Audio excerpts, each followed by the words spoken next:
నగరంలోని 15వ డివిజన్ పుటంపల్లె బాబు షూరిటీ భవిష్యత్తుకు గ్యారంటీ పథకాల గురించి ప్రజలకు వివరిస్తూ ఇంటింటికి తిరిగి కరపత్రాలు పంచిన కడప నియోజకవర్గ టీడీపీ ఇన్ఛార్జ్ ఆర్ మాధవిరెడ్డి గారు, కార్యకర్తలు పెద్ద ఎత్తున ఈ కార్యక్రమంలో పాల్గొన్నారు.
Okay madam.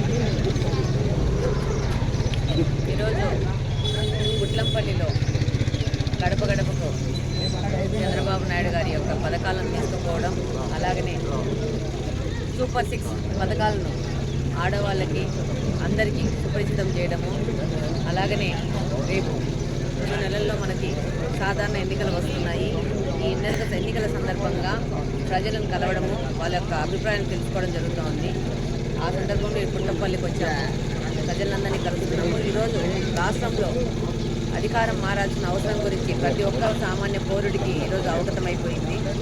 ఈ జగన్మోహన్ రెడ్డి గారు 4 సంవత్సరాల 10 నెలల నుంచి అధికారంలో ఉండి ప్రతి ఒక్క వ్యవస్థను భ్రష్టు పట్టించినారు. ఈరోజు నగరంలో చూస్తే అంజద్ బాషా గారు ప్రతి ఒక్క వ్యవస్థను భ్రష్టు పట్టించినాడు. అవినీతి అనేది చాలా తాండవిస్తూ ఉంది. ఈరోజు భూదందాలు, ఇసుక స్కామ్లు, అలాగనే సామాన్య ప్రజల మీద దౌర్జన్యాలు పెరిగిపోయినాయి. ఈ అంజద్ బాషా హటావో కడపకు బచావో అనే నినాదాన్ని కడప ప్రజలు స్వచ్ఛంగా తీసుకున్నారు. ఈ సందర్భంగా తెలియజేస్తున్నది ఏంటంటే, కడప ప్రజలందరూ ఇలానే ముక్తకంఠంతో ఈ వచ్చే ఎలక్షన్లో పనిచేసి ప్రజలందరూ ఈ యొక్క అంజద్ బాషా నుంచి కడప నగరాన్ని కాపాడుకొని మన కడప నగరాన్ని మనం నిర్మించుకుందాము, కడప నగరాన్ని మార్పు చేసుకుందాము, అభివృద్ధి చేసుకుందాము అనే నినాదంతో